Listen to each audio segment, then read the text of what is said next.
All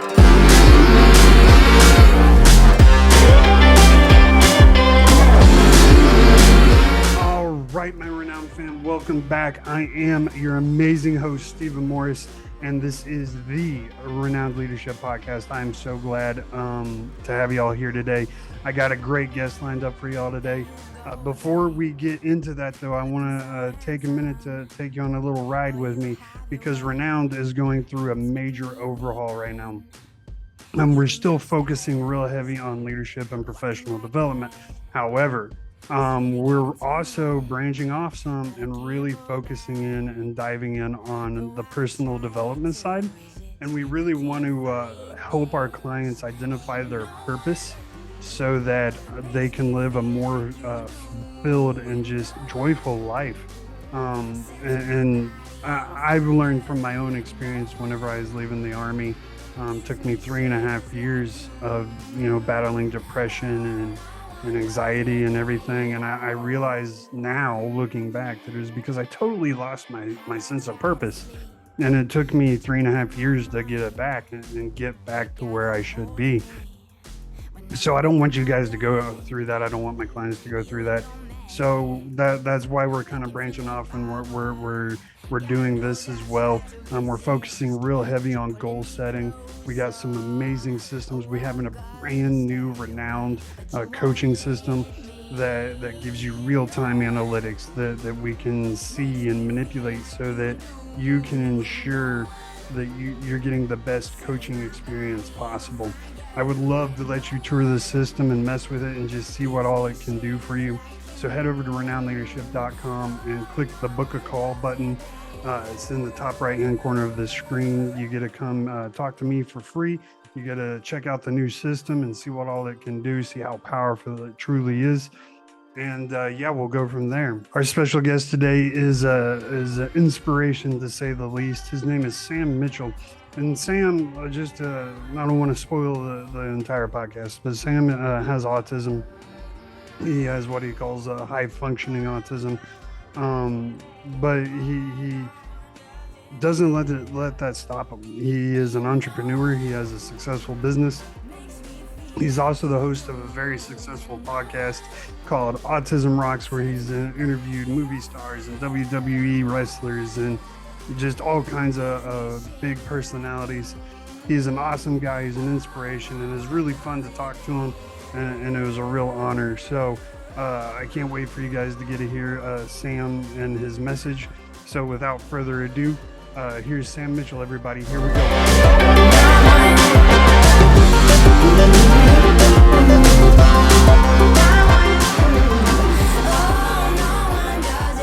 Sam Mitchell, it is an honor to have you here with us today. I'm really excited for this conversation because this is a conversation that not a lot of people have.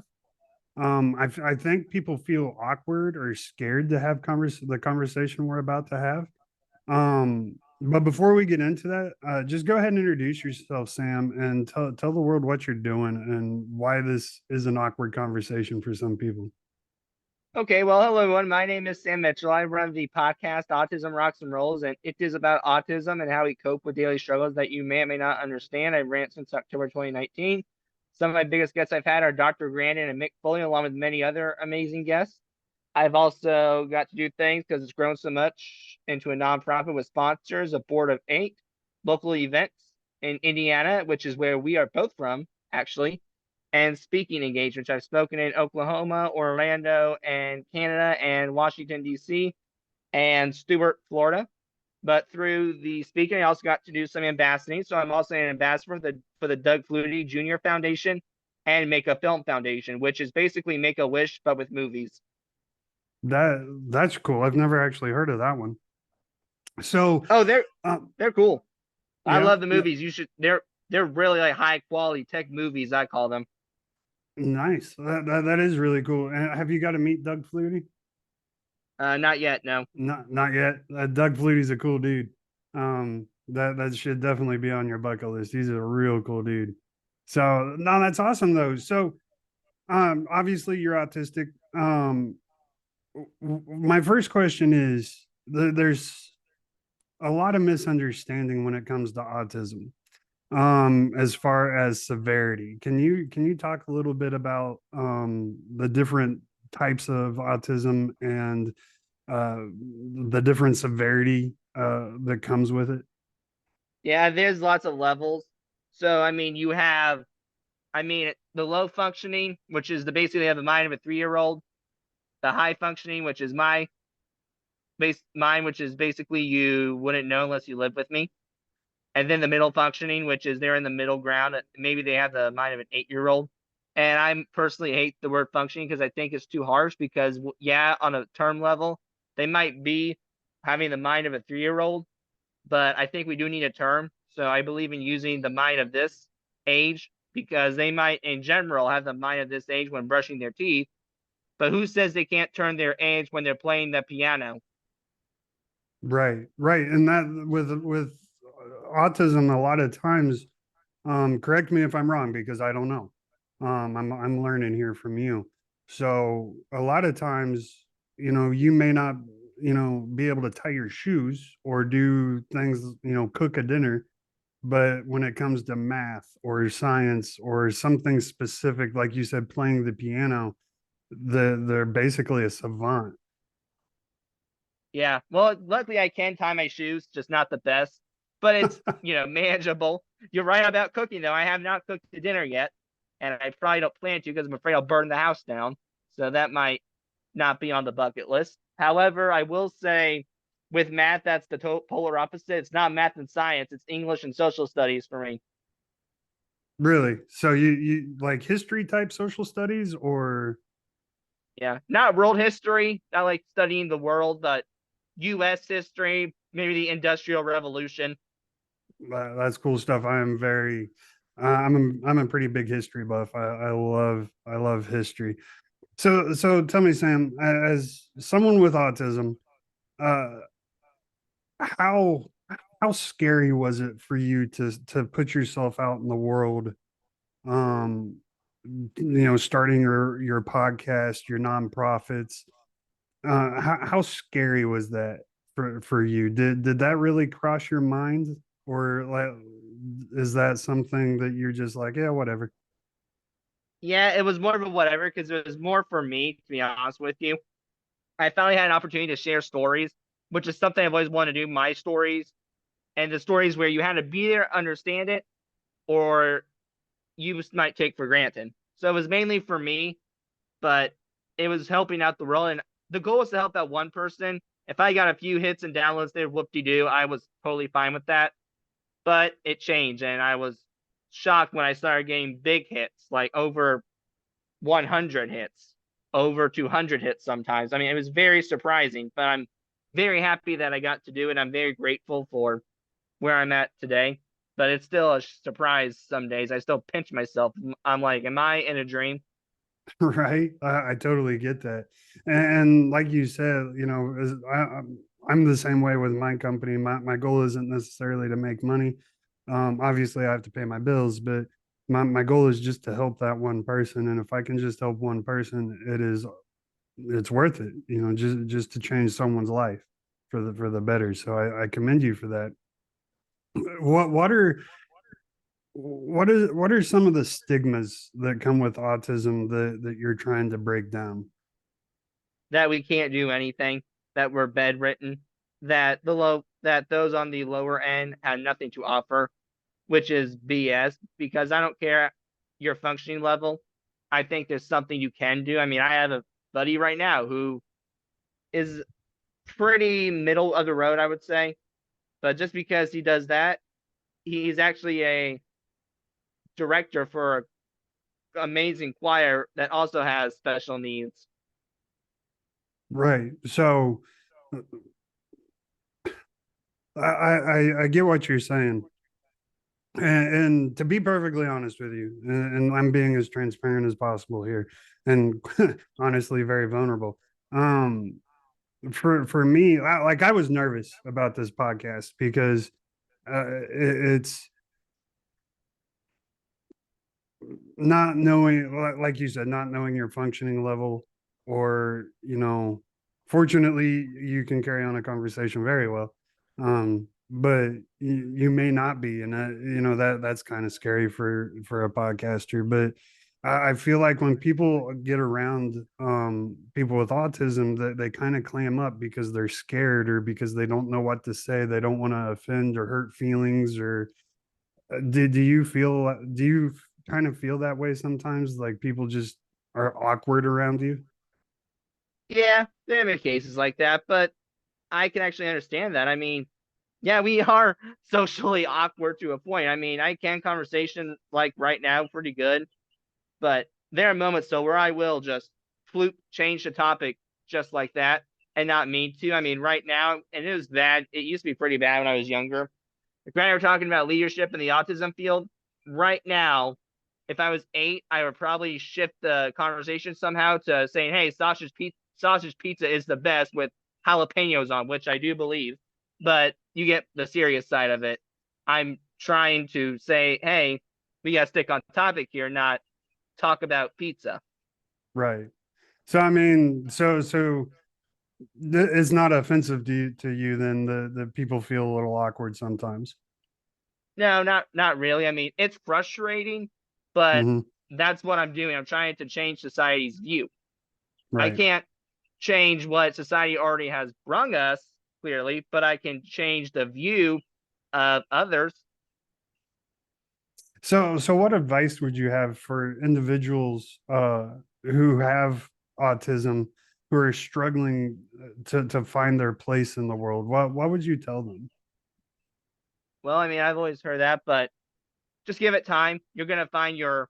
I asked that on my episode too. So my advice, though, I always say is just give it time. I mean, you'll find your place. You'll find your group. I found my life. I found podcasting, and I'm using that to help out. I mean, now I got buddies. I got a well-respected house. I got luxuries I'm so thankful for. And I wasn't like that always. I mean, I wasn't the confident kid. I was gonna be the kid playing video games in the basement because that's what Right. kind of gave me purpose.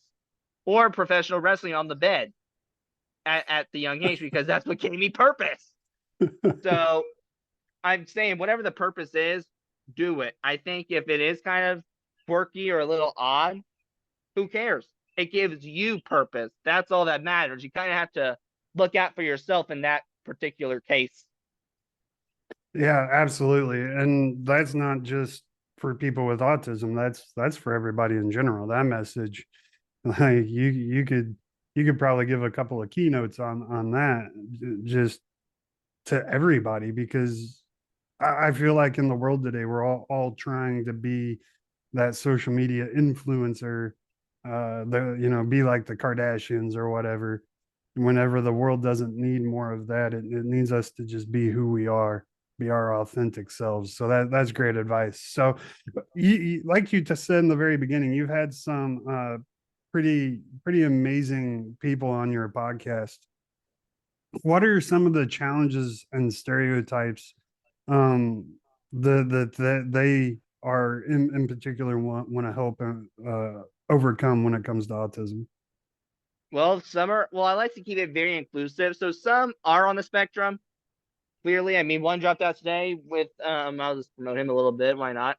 Well, promote a while back ago because this is going to air out late August. But Ryan Steiner, he's on the spectrum as well. But actually, what if I told you that this man is an ultra marathon runner, a husband, and a dad, and his daughter has special needs, which is autism and cerebral palsy.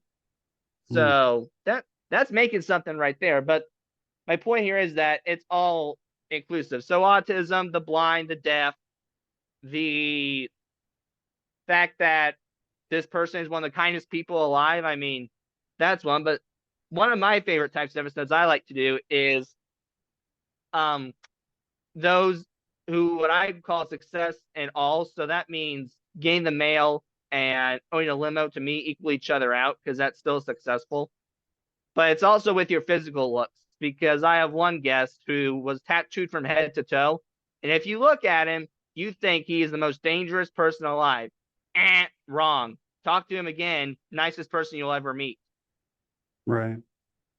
Yeah, and I mean, so to that point then, what would you like to see the world do to make a more what's the word I want to use, neurodiverse uh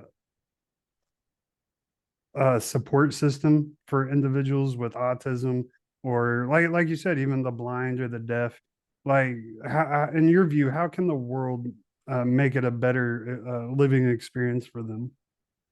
Quit labeling autism to the fullest extent. So I'm not saying don't run away from autism. That's who you are. It's a part of your identity. I would never dismantle the autism, but that shouldn't be the whole ride. The part of the ride needs to be autism, granted, but there's more. I happen to be on the spectrum, great, but I'm also a podcaster, a guy who likes the great outdoors, a guy who likes buffalo wings. I mean, there's more to it than just autism or blind and a story. Right. Right. So how does your podcast well, actually, I don't want to say your podcast, your work in general, because I know people on the spectrums, a lot of, well, I don't want to say all, but a lot of times people on the spectrum struggle with mental health. What kind of work are you doing towards that? Oh, you're right on that. I do have some mental health issues, mainly anxiety and depression. So that's one. But with mental health, I love working in the mental health field. I mean, going on a lot of mental health podcasts, and autism, whether people want to admit it, is a part of the mental health field.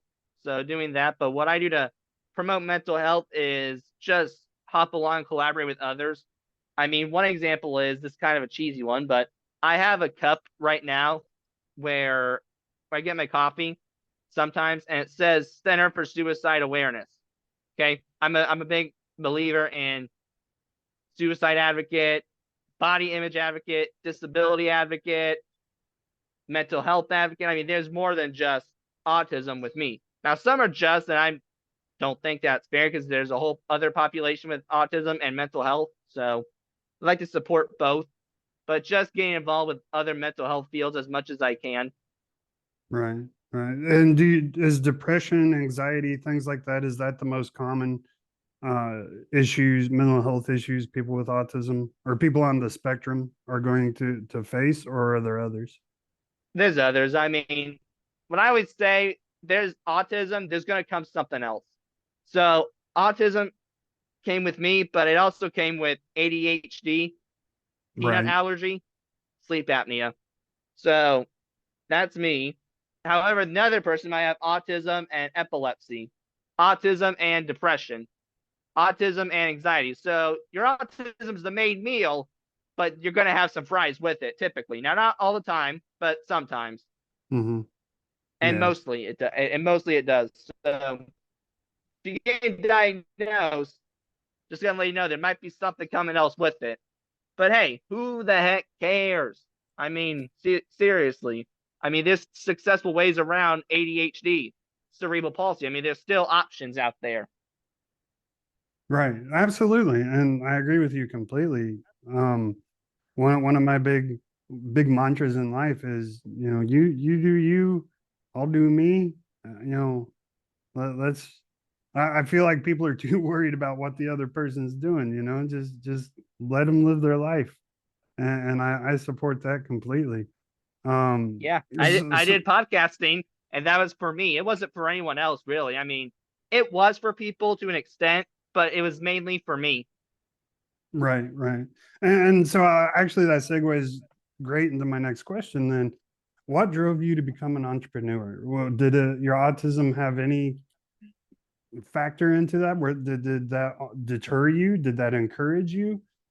Well, I think I've always had that entrepreneur, happy go getter mind of selling lemonade and selling pens at school events. I always enjoyed that.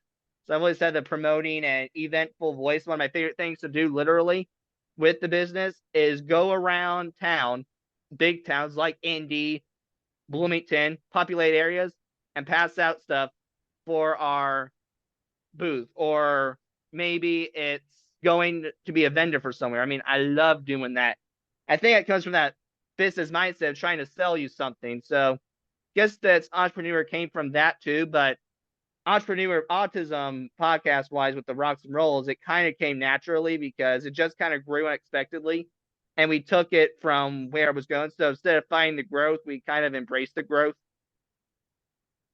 Right. So how do you balance um because I mean being an entrepreneur, being a podcaster, especially, working with nonprofits, like that's all pretty stressful stuff.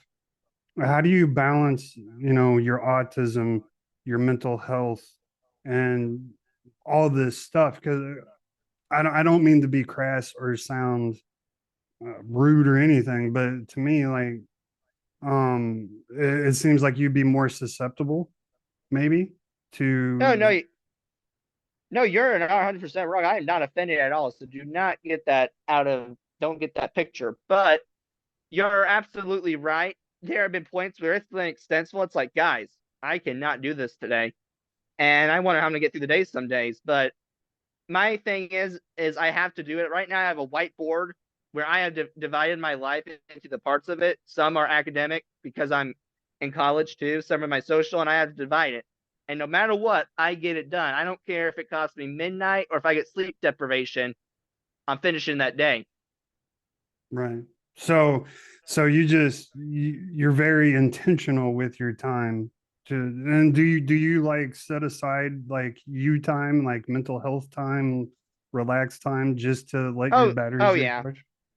Oh yeah, hands down. I mean, right after this, probably I'm going to my neighbor's pool, and then probably, I like taking walks in the summer. I mean, I'm a big summer guy, so a lot of more of the work gets done in the winter than the summer because summertime I'm always outside in the nature's gifts. I mean, love nature since I was a kid. Outdoors is the way to go. I think some days I could live in the woods if it was summertime. So I think it comes from that. But I think, yeah, I do set time though to myself where I have to do something. I mean, a lot of times my favorite thing to do by myself to either recharge or for the mental health field is put on music, rock and roll music like Elvis, Nirvana, AC/DC, you name it, we do it. I'm a big music guy myself. I love music. Um, so do you, this is kind of a personal question, and if you don't want to answer it, just tell me to shut up. You don't want to answer it. Do you live by yourself? Shut up, I don't want to answer it. No, I'm kidding. I'm kidding. I'm kidding. I'm kidding. What's the question, buddy? Do you live by yourself? No, I live with my parents. I am in college right now, so I'm on summer break. But I will tell you, in a couple of months, two big things are happening. One is I'm transferring to another college, which is an hour away from me for broadcasting. I figured why not start what I'm doing a little earlier and continue my media knowledge. Second, though, kind of a good promotion to promote this event coming up, if I may, is on August 5th. I'm having what I call a summer fest where we're going to have Kona shaved ice coming out, a little cornhole game, a prize wheel, and an adult scavenger hunt. But the main attraction is live music with the All Access Band, which is a local band in Bloomington. And you're from Indy, so you might know him. Indianapolis' own Duke Tomato. Yeah, I know. I know of Duke Tomato. Yeah. And after this airs, if you give me your address, which I think I do have, I can give you the information and I can send you maybe some couple tickets. Yeah, absolutely. That'd be great. Or Um, I maybe know. you might have to buy them, but we can work it out. I mean, I can tell you what to do. I mean, I'll ask my manager, hey, I got this guy. He's interested in coming. What does he need to do? Right on, right on. Yeah, definitely. I'll be happy to support that. Make sure you give me the Yeah, information, email it to me so I can promote it yeah, as well. yeah. So, I Oh, mean, one more thing too. With the summer fest, we're having a poker run, a motorcycle poker run in the morning. I forgot to mention that. oh, that's cool. That's cool. I don't ride motorcycles. I'm not scared of them. And so I feel like I would just kill myself on a motorcycle. Eh, So I would love to have a motorcycle, but I feel like it would be stupid for me to get one. So the reason I ask if you live by yourself is because um the question I wanted to ask, did you feel like your parents overprotect you because of you being on this spectrum, or are they like, hey, these are your dreams, go chase them, go do it? Well, when it comes to life skills and stuff, yeah, I would say it can be a little bit of a naggy feeling. But as far as like doing your own thing with your dreams and all what you said, yeah, they're pretty open. I mean, I think it kind of came from down the family tree. The way that my mother and father was raised almost was you can do what you want to an extent, but there will be consequences if you do something really idiotic or illegal, such as robbing a bank. Right. Of course. Which I don't think you're going to do anytime soon. But they support your entrepreneurial journey then wholeheartedly. Yeah. Oh yeah. To an extent, they love it, man. I think that we maybe they don't agree on how it goes some days, but at the end of the day, they support it. I mean, they're different mindsets, clearly. I mean, but they still support it, period. That's awesome. And so, what advice would you have for parents then that have kids on the spectrum that are wanting to do kind of what you're doing, but they're scared to let them go out into the world? Well, I mean, they have to let them fly the nest. I don't care how much their functioning level is. They need to fly. If they need sources, they need sources. In the world we live in today, and thankfully it is the year 2023 and not 1950, because if it was 1950s, you're right. There would not be enough sources, and I would be a concerned parent if it was 1950. But since we're in the year 2023 and people have kind of grown up, and while I don't believe we're accepting, we are aware, so I will cut some slack there. There's still sources. There's ABA therapy, which I'm not saying I don't agree with, but I also don't do agree with. I'm mixed on that, but ABA has helped a lot of people. And if it helps, hey, it helps. Let's see what else there is. There's Taekwondo. I mean, I'm a black belt in Taekwondo. That's been something that's helped me a lot. There's a lot of peaceful activities that people can do. And if it's their special interest, tap into it. Example, what if someone on the spectrum loves to fish? And next thing you know, they're probably the best fishermen out there. Right. Right. Well, and there are professional athletes that are on the spectrum, right? Yeah, I know Armani Williams. He's a guest I had a long time ago, but he's a motor speedway racer. And because of autism, he feels so hyper focused that he actually is in the seatbelt and wins races because of autism. So if you're thinking autism is a bad tool to use, and try again. I think there's a lot of ideas you're missing with it, because right now with me and broadcasting and podcasting, heck, I can think of a lot of good TV and movie shows, not TV and movie shows, sorry, TV shows, and much more podcast episodes that are going to lead to great viewers. Right. Absolutely. And I'm with you full 100%, because I have ADHD. I have ADHD really, really bad. To the point like I see fake squirrels all the time and I usually end up chasing them. But my mom, whenever I was diagnosed, I would think I was in the seventh grade when I was diagnosed with ADHD. And of course, they wanted to put me on medication. My mom wouldn't let him do it, and she said I had to learn how to function in the world with ADHD and learn to be productive. And ultimately, what happened is it was hard to make it to where I am today. And there are still days that are hard to function, but you know, I look at ADHD now as my superpower. It's not a hindrance anymore. It's not a diagnosis. It's not a something that's wrong with me. And it's actually the way I view it is the exact opposite. It's something that it's a gift. Now that I've learned how to use it to my advantage. So I think that speaks the same to what you're talking about is rather than look at autism as something being wrong with you, it's actually kind of a superpower you have once you learn how to focus it and really aim it towards your goal and what you want to achieve. I 100% agree with you on that, man. I mean, I would never have dreamt in a million years I would have wrestle commentator, do some wrestling commentating for a local wrestling show. It's always been a dream to do WWE, but I've always been kind of thankful on, okay, if I can get there, I don't care what the circumstances are. Okay, for example, if my dream was to be at the Victory Field all right, you know what? I'm there. Give me the worst seat possible, but I'm there. That's enough for me. So Right. because of that, though, I got to do wrestling commentating, and it was a local wrestling show. But you know what? I was there still with the headphones. Right. Yeah, So that's another, actually pretty cool. so I guess to give some leadership advice is whether you're on the spectrum or not, take what you can get or give in a little bit too. I mean, if it is a dream, the best dreams are probably general dreams, in my opinion. Where, okay, commentate for wrestling show. All right, you know what? It might be a small one, but hey, you still got the headphones on. Right. Absolutely. But I mean, I just don't want to let this opportunity to pass, because I feel like this world is so judgmental. Oh, you have ADHD, you have ADD, you have autism, you're on the spectrum. And I'm not by no means comparing myself to someone with autism. And that's a struggle all in and of itself. But I mean, the world looks at things like or PTSD. That's another one.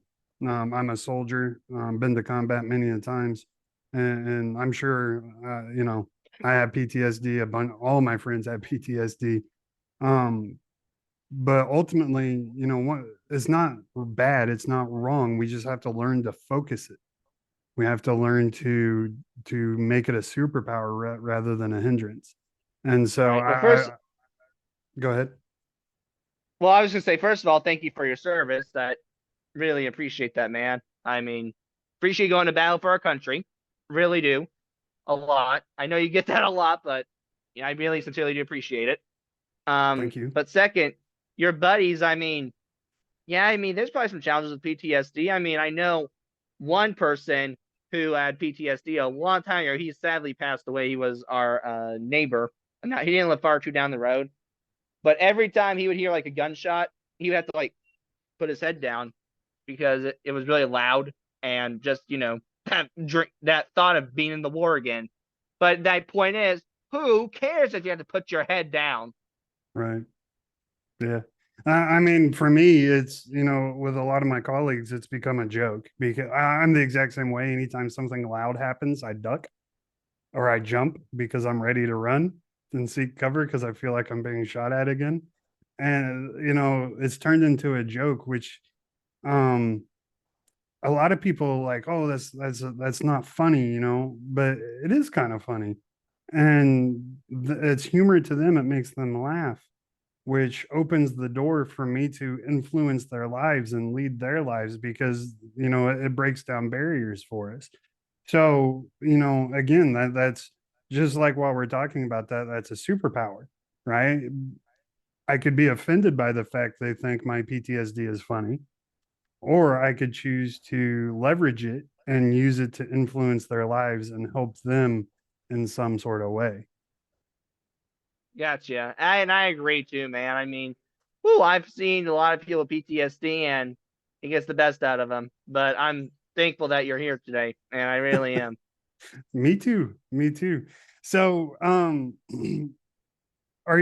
what are your next level dreams and aspirations? So you've done your W or wrestling commentating. You got your company. You got your podcast that's booming. Well, what's next for you? Well, I mean, the event clearly, which after this interview is over, I will definitely see if I can bring my manager aboard and tell you how to get the tickets. So that's one thing I'll do for you. But something else that's coming up is I'm transferring to college for broadcasting more, hopefully to expand and maybe create more projects. That'd be awesome. And I might have some school convocations coming up because I do speak to schools about bullying, accepting those for who they are, and that's all ages too, elementary, middle, high. I mean, that's pretty fun to do. I definitely enjoy it. And it's definitely a great time as well to spread a message, but we also have fun. I definitely believe in making your job fun because a lot of motivational speakers, you just want to sit there and hear them. That's not what they want. I think you want to sit and hear, but you got to do something fun with it. Otherwise, I'm going to leave. Right. That's awesome. So, you've done a TED Talk, have you not? Yeah. Yep, yep, yep, yep, yep.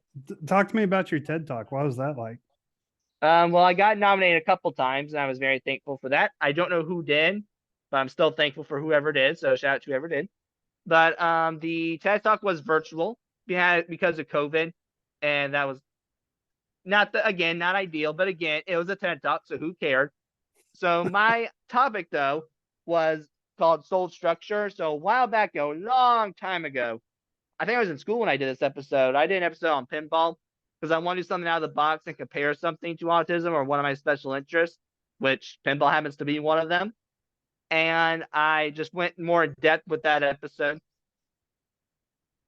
That's awesome. So, what was the process like for getting, because obviously you had to be nominated, which you did, and then like from there, what happened? Well, I got nominated, got to meet the lady, loved who I was, loved my story, and she liked it so much that they decided to let me do a TED Talk. Okay, so it was pretty easy then. Once you got the nomination, it was just easy. Yeah, Yeah, yeah, that's the hard part though, is getting nominated. I mean, you got to have a right, pretty darn incredible story to get right. nominated. That's so cool. TED Talk, doing a TED Talk is definitely on my bucket list. That's something I want to do. And I'll be crazy excited when I finally get to do it. I love to public speak, like you. So, business wise, what do you want out of your business? What is your ultimate goal? Well, we had a board retreat actually just a long time ago, and we're hoping to expand the podcast more. Definitely keep doing a couple events and the speaking engagements, but we want to be big in the media realm. I think we can get there, but it takes time, and I think that's our ultimate goal. Right. When it comes to your podcasting, where do you find the belief in yourself? Because that ultimately that's what it comes down to is when if you listen to my very first podcast, it's horrible. It sucks. Um I've actually taken it down a few times, but I get told to put it back up. Just because it's so embarrassing for me to people to hear how horrible I was. And I'm still not great, but I'm getting better. I'm learning. But I had to learn the belief in yourself is so paramount when it comes to being in media, because if you don't believe in yourself, it really shows. So what do you do to fuel the fire of that belief in yourself, to make sure your message is coming across correctly and resonating with your audience? Well, the idea that I have when it comes to the bringing my message across is I got to make sure that it aligns clearly, but it also really just thankfully is very prevalent. I think also when I started, timing was kind of changing in the autism field, so it was kind of the right place, right time. Because the numbers went from 1 in 36, now 1 in 29, or the number is something like that. So it's very perfect timing, and I think just by luck it kind of grew as well. I think there's a little luck involved, so that's that as well. But I also believe to make it grow, you got to do more than just the podcast. I mean, you need to have services, need to have a event planning. I mean, speaking agency. I mean, you got to do something else other than a podcast because podcasts are free. And if you're looking to go the monetization route, you got to find a way to make money. Right, right. So what services does your company offer? Well, podcast coaching is one of them. The events we do, the speaking engagements, sponsorship, which basically means if you sponsor the podcast, I advertise the crap out of you. And I don't care what it is, it's open to anything. I mean, I can advertise a podcast, I advertise a tattoo parlor shop, a chocolate shop. I'll even advertise the most nastiest product alive because it still gets revenue. Right. That's interesting. That's definitely an interesting take. I appreciate that. And I actually haven't monetized my podcast. I'm not sure if I'm going to. Um, I don't know. That's something I got to think about. But I definitely appreciate that take. So what is like your fun zone? What you talked about being in nature, going swimming, playing video games. What else is on Sam's fun zone? What do you do to relax? Just chill. Well, I love watching that pro wrestling, man. I loved it since I was 6, and I haven't grown out of it since. The reason being, though, is when you were a kid, probably, how much did you wrestle? Be honest with you. How much did you wrestle with your brothers, or wrestle with an action figure? Just answer honestly.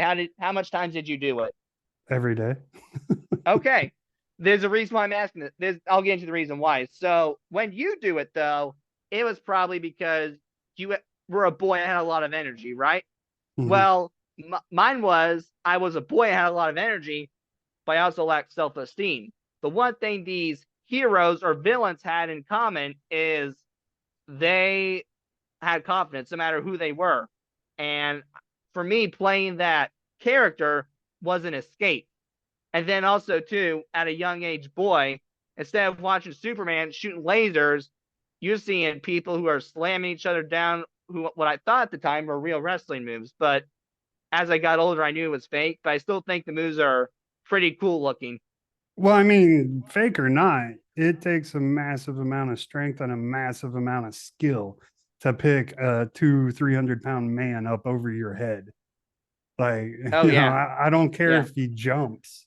Like, I'm a big dude and I'm a fairly strong dude, but I could not pick the rock up, and I sure as hell couldn't slam him down without hurting him severely. So, I mean, there is a massive amount of skill that goes into what they do.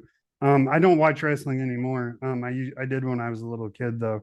Um, but that's nothing against it. I just really don't have the time for it. But I mean, no, that's really cool. Who's your favorite wrestler? Of all time, it's the one I had on my show a long time ago, and that's something I guess to get into. I believe in practicing for future skills where it could lead you to something. Because of the wrestling, though, I loved since I was 5. It's led me to meet Mick Foley, and these are the ones I had on my show: Al Snow, RVD, Buff Bagwell, and Victoria. That is insane. So what Oh, what I pinched myself, and then I've also got to meet some wrestlers through an expo I went to. I met through the expo Brutus the Barber Beefcake, Gangrel, Christian. I didn't meet Christian. Sorry, Gangrel, Tony Storm, Ruby Soho. I call her Ruby Riot. That's how I know her. Dean Ambrose. He goes by John Moxley now. Eric Rowan. Let me think of who else here. Melina. Definitely got to meet Melina. She's pretty cool. Sabu, Kurt Angle, which is my second favorite, yeah, actually. Kurt So got Angle's to live that awesome. dream too. And I'm trying to there's another one that's Devon Dudley. That's another one. Let's see, who else did I get to meet? Who else? Who else? Who else? I'm So thinking of someone that's you've not met hitting me some in the pretty head. amazing people. What was it like interviewing Mick Foley on your podcast? Oh, well, I got to meet him a while back ago before Autism Rocks Mills at a toy pit. And I thought that was it. But some wrestlers on another wrestling podcast kind of loved me so much that I guess they thought I had the charm where they actually led me to meet him. And now, because of that, I got to interview him for 30 minutes. We are now buddies. I've seen him twice after the interview at the expo and in a comedy attic at a comedy club, my local comedy club. That's so cool. And he recognizes you now when like he sees you out in public. It's like, oh hey Sam, what's up, dude? Well, it takes a minute, but we have to have the shirt on. But if we have the shirt on, yeah, he does. That is awesome, man. So congratulations for that. That is so cool. I'm a little bit jealous. I won't lie. A little bit jealous. A little bit. They were all pretty cool people. I mean, it was definitely awesome meeting them. I got to live the dream, and I wouldn't change it for the world, man. That's amazing. So Sam, first of all, I just want to thank you. For bringing this awareness, doing the work you do. It's so important, and you know, I, I'm inspired just from talking to you. The I need to come out of me personally again. being vulnerable here. It's not okay that whenever I'm around somebody with autism that I kind of clam up, get scared of them. They're just normal people, right? They're just like you and I. They're just people living their lives, and they should be treated as such. And man, I you've inspired me to get over the I don't know that scared mindset, I guess, to embrace them and try to impact their life just like I would anyone else. So thank you for that, sir. I really Not a appreciate it. problem. Not a problem, man. I guess it's what I'm here for. Right, absolutely. And so my last question is, you know, I talk a lot about, as far as the veteran theme, basically, companies that hire veterans, if you know how to truly engage a veteran, um, and get them to fire on all cylinders, you're going to have one of your best employees you could ever have. I feel like people on the spectrum are kind of the same way because they're going to be similar to veterans. They're going to be laser focused on it in a specific direction, right? So Oh yeah. whatever their skill set is.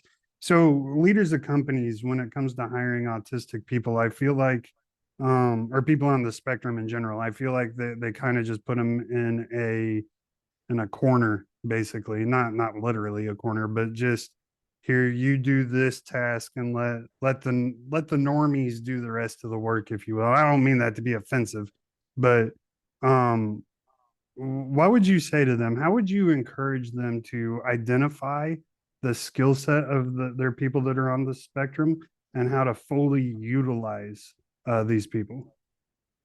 Well, I mean, they can use those people as the employees because you're going to get some of the best employers out there since they're punctual. And as you said, they're laser focused. So I would be using that ability to the best of knowledge. They're better employees than some of the people I've seen at a job. Right. So I mean, yeah, but how do you? Because I mean, just because you're autistic, or just because you're on the spectrum. So we'll say Sam's on the spectrum and Steven's on the spectrum. Like my laser focus is going to be different than your laser focus, right? So how do you? Is there a good way to identify what that focus is? Well, you got to be realistic and know the capability level of them. One, but two, you also need to see what they're good at. I mean, if they're pretty organizing, I would put them on the. I would be the first one to put them on stocking a shelf. Right. I get you. So just be observant, and I think more importantly, the message is don't write them off as just someone that's on the spectrum and all they can do is this simple task. Um, because like I said, they probably have a pretty intense laser focus when you find their right niche. And if you orient them towards that niche, they are going to be superstars in that niche. So Yeah, I know someone who loved animation create a full-fledged blown animation company, and it's pretty darn successful if you look at it. yeah, absolutely. That's amazing. So, all right, Sam, I appreciate again you coming on here and really just helping spread this awareness, doing all the work you do. Again, it blesses my heart to have you here and to see your success, man. And it's encouraging for me. I hope it encourages everyone that hears this. But I want to hear what your company, or let me rephrase that. I'm sorry. I want you to share your company, how people can get a hold of you, how people can find your podcast. What would you tell people that want to learn more about you? Maybe even have you come speak for them. Well, you can find me on your favorite media platforms. So I'm pretty much everywhere: Podbean, Spotify, Apple Podcasts. And if you think I'm there, I'm probably there. And if you Google search me, something will pop up. My website's autismrocksandrolls.com. That has a contact page, and you can basically get anything from that website, what you need. Absolutely, and of course, I'm going to have all the links to Sam in the show notes. Um, so make sure you go down and check that out. Go visit his website, his podcast. Make sure you give him all the likes, comments, love that you can. because Sam Mitchell is a pretty righteous dude and deserves all the love. So, Sam, you've heard my podcast, so you know that there is one golden rule, and that golden rule is the guest always gets the final word of wisdom on the show. So, my question to you, sir, is what advice do you have for people to lead their life like a champion? Well, it's not really a word, it's kind of a phrase. I say the world could be nice and not be stupid. We get along so much better, wouldn't you think? Be nice and don't be stupid. That's what it is. I love it. I love it. I appreciate that. All right, Sam. He is Sam Mitchell. I am Stephen Morris. Everybody, thank you so much for joining the Renowned Leadership Podcast this week. Make sure you go check out all of Sam's stuff. Again, all his links are in the show notes or in the description, bio, whatever it is, whatever platform you're on. Make sure you go give him love. And while you're at it, once you're done doing that, make sure you go give me love at renownedleadership.com. I appreciate it, everybody. I will see you next week. And don't forget, lead like a champion. Goodbye, everybody. I try to sleep, but you're deep in my mind. Got a hold of me. When I'm awake, I'm all blind. All right, everybody, that's going to wrap up this week's episode of the Renowned Leadership Podcast. I hope you really, really, really enjoyed listening to Sam. He's a really awesome dude with an amazing heart and a passion for what he's doing. You definitely can feel his purpose. And so make sure you head over to Autism Rocks, give him tons and tons and tons of love, give his podcast to listen to. His event's already over this summer, but you'll have one next summer. So if you're around the Bloomington, Indiana area, make sure you head on down there and go give him some love at his event. And make sure you tell him that you heard it right here on the Renowned Leadership Podcast. Just want to remind you real quick before we bounce, head over to renownedleadership.com, click the book a call with a coach button in the top right-hand corner of the screen, and you get to come talk to me personally, one-on-one, absolutely free. And you get to check out the new Renowned system and see all that it has to offer, see what all Renowned has to offer you. So go ahead and do that. You don't need a credit card. You don't need nothing. Just book the calls, pick a time, and I'll be there with bells, and we'll have a great time, have a great conversation. Also, make sure you just keep an eye on the website. We're like I said in the beginning, we're going through massive changes right now. We will be going through massive changes for the rest of the year. And just keep an eye on the website to keep updated. You can also subscribe to the Renowned newsletter and get your updates that way as well. Go ahead and do that while you're at renownedleadership.com. I will see y'all next week. And in the meantime, never forget, lead like a champion. Goodbye, everybody.